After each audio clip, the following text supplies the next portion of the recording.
Finally, at the same time that the United States and NATO announced to provide weapons assistance to Ukraine again, important news came from the Donbass battlefield. On May 11th, shocking news came from the Russian-Ukrainian warring area. Ukrainian Wagner announced that the city of Bakhmut had been completely recovered. After 8 months of hard work, with a lot of military and intelligence assistance provided by the United States and NATO, Ukraine held on to the city of Bakhmut, but ultimately failed to defend the city. The city has always been regarded as a symbol of defense by Ukrainian President Volodymyr Zelensky, for which he paid the lives of 100,000 soldiers. However, on the same day, Ukrainian President Volodymyr Zelensky congratulated Bakhmut's defenders, saying they successfully withstood the Russian attack and achieved a major victory. In fact, as early as March this year, Ukrainian National Commander-in-Chief Grozny announced the withdrawal of Bakhmut because he found that the city had become a trap and a meat grinder for the Ukrainian army. Russia used Bakhmut as a strategic stronghold to attract Ukrainian reinforcements, and then wipe them out one by one, but Zelensky firmly opposed the withdrawal. Until now Ukraine has no troops to send. Today, under the three-sided encirclement and onslaught of Wagner armed forces, Chechen armed forces, and the Russian army, the myth of Bakhmut has finally been shattered. However, Bakhmut's victory also cost Russia a huge price, especially the Wagner armed forces suffered heavy casualties. After more than 8 months of protracted fighting, the entire city of Bakhmut has been turned into ruins. It is worth mentioning that the destruction of many buildings was not done by Russia, but that remote-controlled explosives were installed when Ukrainian soldiers were evacuating, and were detonated when Russian soldiers entered. This tactical method is impressive, and it can be said that Ukraine has exhausted all methods. However, what is unexpected is that Russia, a country that is also a fighting nation, has adopted even more cruel methods. In the later stage of the battle, they used giant bombs without hesitation, and dispatched a large number of strategic bombers to attack the real estate where Ukrainian soldiers were located, trying to force them to surrender. When the persuasion failed, Russia used heavy artillery to bombard the building and threw incendiary bombs many times, turning the Bakhmut theater into a sea of flames. In this way, step by step, they finally seized control of the downtown area of Bakhmut. Although Wagner's armed forces continue to play with Russia, the head of Wagner's armed forces claims that they have insufficient weapons and ammunition and may withdraw their troops soon, but no matter how Wagner shows off his pain and tries to lure Ukrainian reinforcements, Ukraine has no more reinforcements to send troops up. So far, the most intense battle between Russia and Ukraine in the Donbas region has finally come to an end. After paying a huge price, Russia finally succeeded in recovering Bakhmut. However, even with the strong assistance of the United States and NATO, Ukraine did its best, but it still failed to finally hold Bakhmut. This marks a more passive situation for Ukraine in the Donbas region. In fact, after 8 months of fighting, the small town of Bakhmut today has been completely turned into ruins and no longer has any strategic value. The reason why Ukraine persisted was entirely out of phase engineering considerations, in order to show the myth of Bakhmut's invincibility to the west. For this reason, Zelensky was willing to let 100,000 Ukrainian soldiers die in the city of Bakhmut.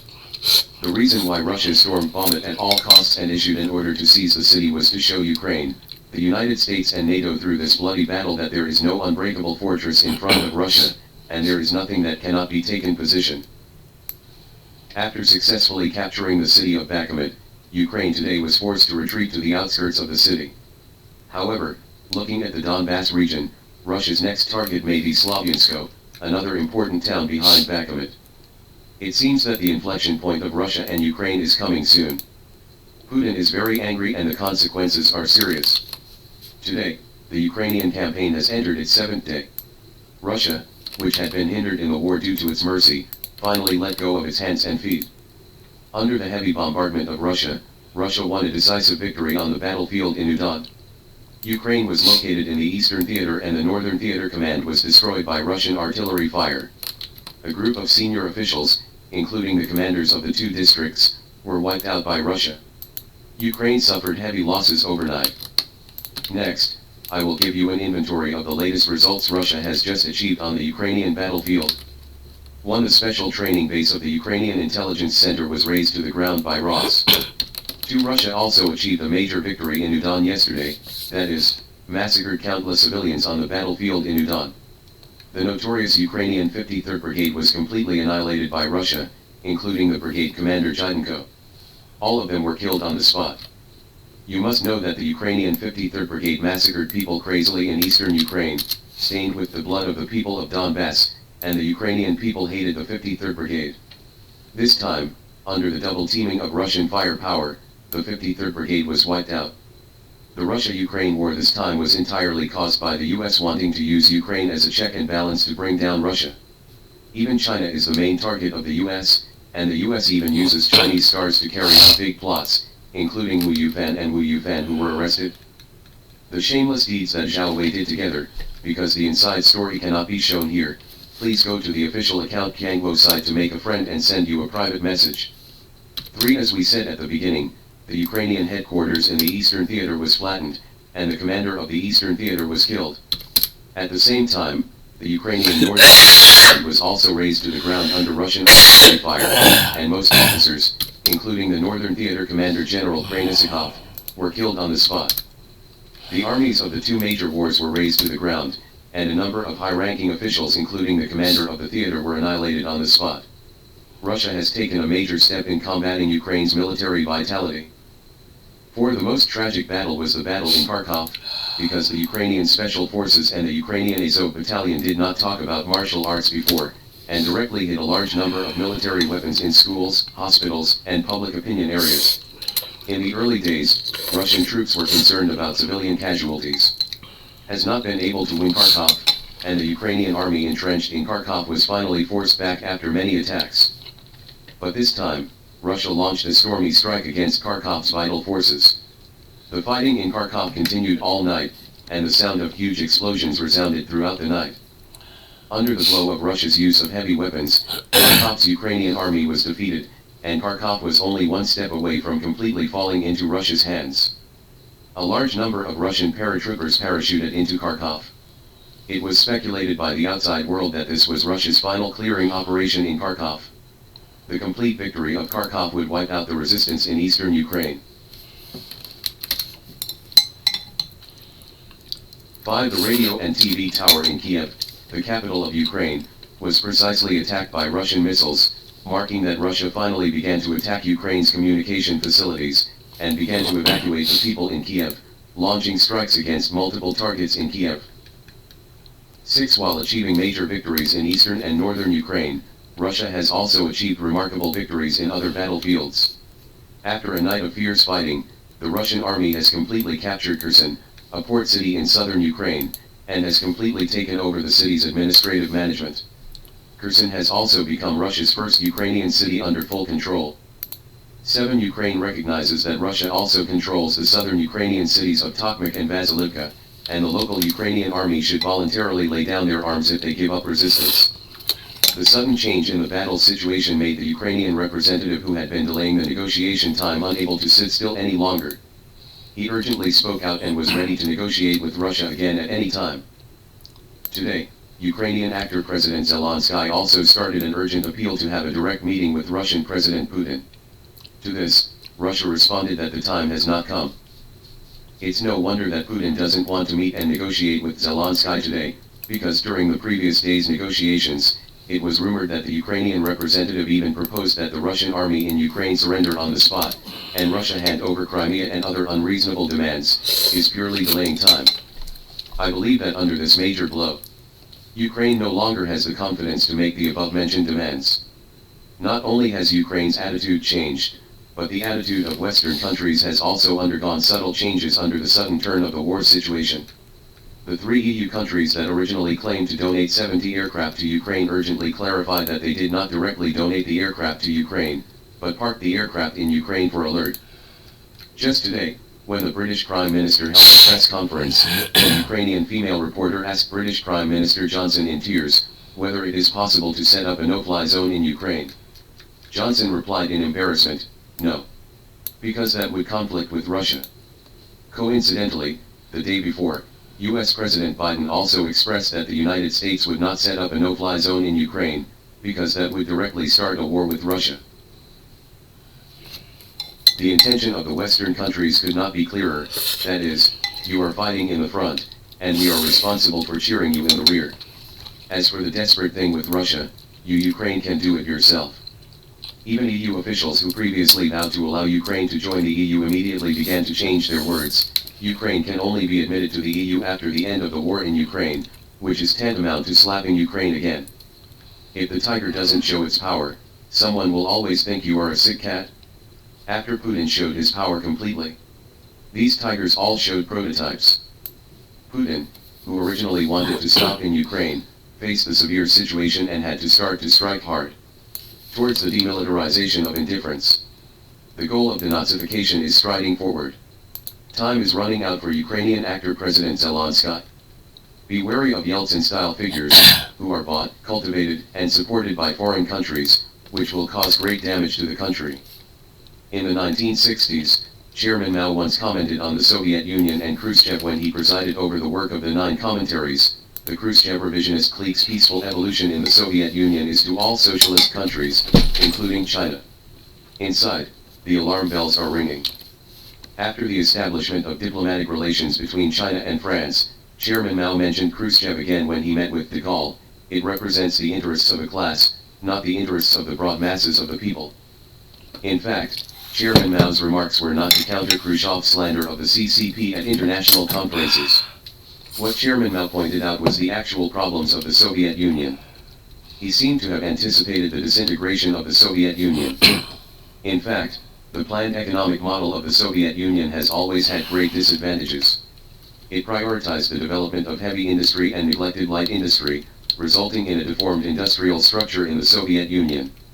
The country vigorously developed the military industry and took up a lot of funds for improving people's livelihood. After Brezhnev came to power, the Soviet Union's military development pressed the fast-forward button. On the surface, the Soviet Union's military strength reached its peak, but the Soviet people were miserable. In order to maintain his own status, Brezhnev cultivated his cronies on a large scale, which led to the formation of a privileged class in the Soviet Union.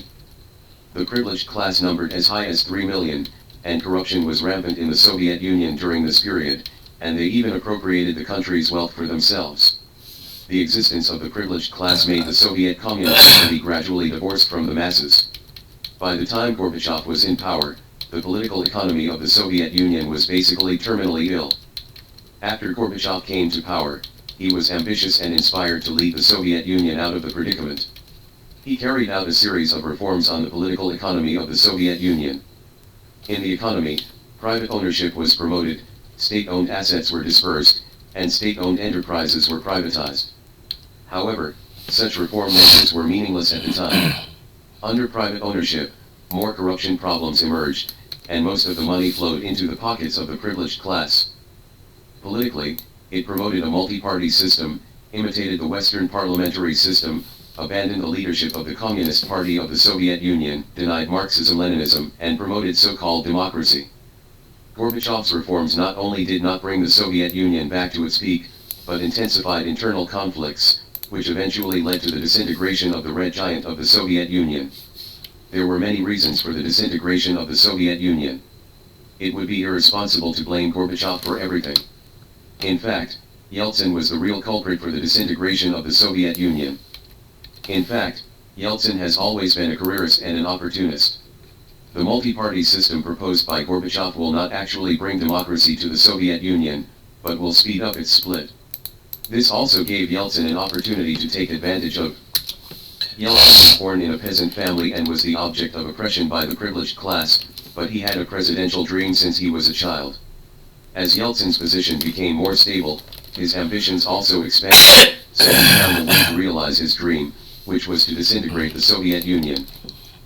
This idea of Yeltsin coincides with that of Western countries, and the two sides have always flirted with each other, which gave Yeltsin an illusion that as long as the Soviet Union disintegrates, Russia becomes independent, and takes the initiative to move closer to the West, it will be accepted by the West, and Russia's economy will also be accepted by the West. Will get better. After the August 19th incident, the Soviet Union disintegrated, and Yeltsin got his wish and became the president of Russia. After Yeltsin came to power, he vigorously promoted Western democratic values and advocated the implementation of Western political and economic systems. Although Yeltsin said democracy on his lips, he actually monopolized power, and the newly formed parliament was useless. Yeltsin even thought about joining NATO, but it was not accepted by the Western world. The reason is that Russia inherited most of the military facilities of the Soviet Union, which is a threat to the United States. In order to unite European countries, the United States needs an enemy, so Russia has become an imaginary enemy of the United States since its independence. In order to further fool Yeltsin, Western economists immediately recommended to Yeltsin the so-called shock therapy, that is, liberalization of prices, contraction of finance and currency, and large-scale implementation of private ownership. Shock therapy not only failed to save Russia's economy, but also let a large number of state-owned enterprises fall into the hands of chaebols. The gap between rich and poor in Russia is increasing day by day, and people's lives are even worse than in the Soviet Union. The conflict with Chechnya has made Russia's economy even worse, and the public's trust in the government has been declining. On December 31, 1999, Yeltsin was forced to step down and handed over power to Putin. After Putin came to power, he changed his previous ambiguous attitude towards the West. Although it attracted the hatred of Western countries, the economic reform plan proposed by Putin did improve the Russian economy. From the Snowden incident to the conflict between Russia and Ukraine, it is not difficult to see Putin's tough attitude towards the West. In fact, this is what a leader should look like. Yeltsin's capitulators will only lead Russia into a darker abyss. China should learn the lessons of Russia's history after independence from the Soviet Union. Every country has Yeltsin-style characters. They sacrifice their own interests to achieve their own political status, and they will eventually be spurned by the people of the country. There have also been Yeltsin-style characters in Chinese history, such as Wang Jinghui. His curve to save the country is somewhat similar to what Yeltsin did. They failed to keep a clear mind and failed to distinguish their real enemies. Who is it? Moreover, such people are generally extremely weak and lack sufficient confidence in their own country. After the disintegration of the Soviet Union, China became the big brother in the socialist camp. In recent years, Western countries have tried to repeat the old tricks, cultivating Yeltsin-style characters in China, and causing China to split. Western countries like to start with the issues of human rights and democracy. Recently, Canadian Prime Minister Justin Trudeau just publicly slandered China's democratic system in the United States, but was hit back strongly by the Chinese Ministry of Foreign Affairs. In fact, Western countries do not understand China's national conditions at all. Democracy is actually the so-called multi-party system and parliamentary system. Little do they know that the parliaments in the Western world have long been controlled by financial groups. Although China is governed by one party, our party represents the interests of the broad masses of the people and the interests of the majority of citizens. Isn't the system of people's congresses democratic? China should strictly guard against Yeltsin-style figures, who talk about the future of the country and construction of democratic politics, but most of them are mediocre people who have been deceived by the West, and they may even be spies bought by the West. As ordinary citizens, we must be confident in our country's culture and system, and not be fooled by the so-called democracy and freedom in the West.